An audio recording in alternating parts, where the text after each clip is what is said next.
Ona tumefika mwisho, giza imetuingia, mali yetu imetupa nje, mpenzi, yote sasa, yote kwara, yote sasa. People have come up and told me, oh, I've come to the festival every year. This is your first time. You're going to see what we see. You're going to see why we love it. I'm Deborah Santana, and I am from Northern California, born and raised in San Francisco.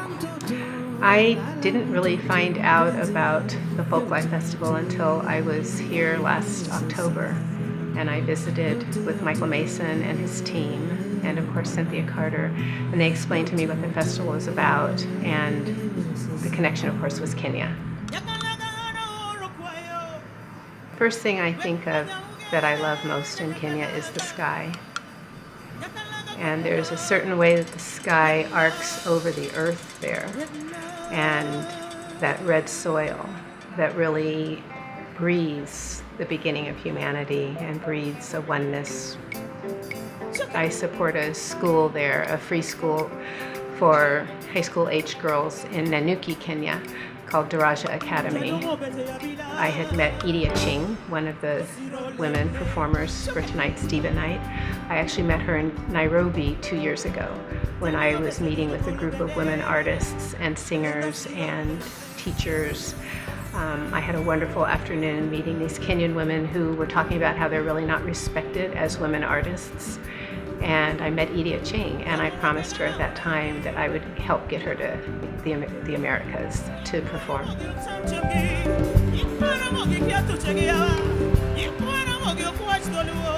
We had a very strong church tradition. My grandparents came from Louisiana, and they left there because of the racism and oppression. But they had both been baptized in the Holy Spirit.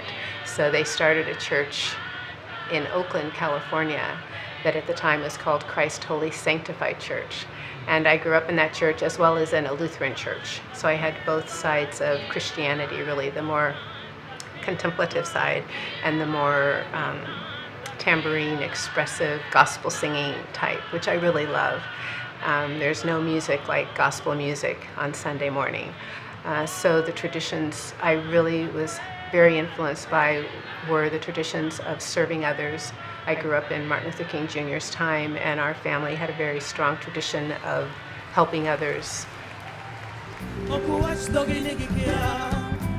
So what we're doing here is we're appreciating other cultures, and we're going beyond any notion of difference, any notion of disconnection, any notion of us being more special than another country or anything like that. What this festival to me means is that we are here to see our common humanity. I think it gives us a real personal insight into the way other people live and their art.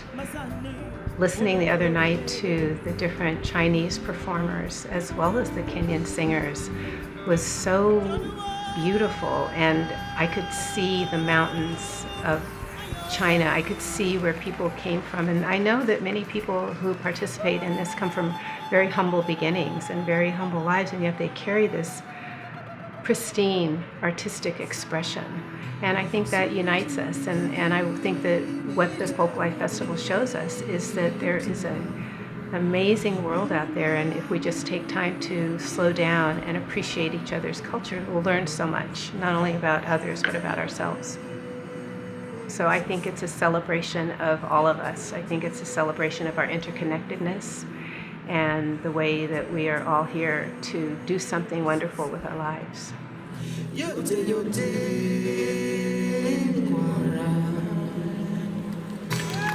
you so much. Thank you.